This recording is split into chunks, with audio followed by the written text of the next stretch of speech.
Welcome back to my world. मैं बताऊंगा कि यहाँ पे वो एग कैसे लेंगे।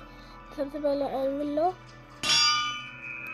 फिर यहाँ पे ट्राइडेंट लो और उस पर चैनलिंग का वो लगा लो, एन्चेंटमेंट लगा लो। फिर थंडरस्टॉर्म करा दो।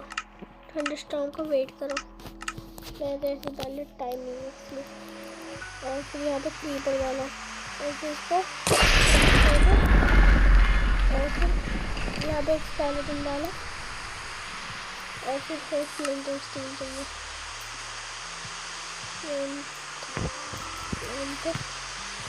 स्टील, अरे वही वाला बात कर रहा है। अब दूर भाग जाओ। जब यहाँ पे जाओगे तो आपको स्केलेटन का हेड मिल जाएगा।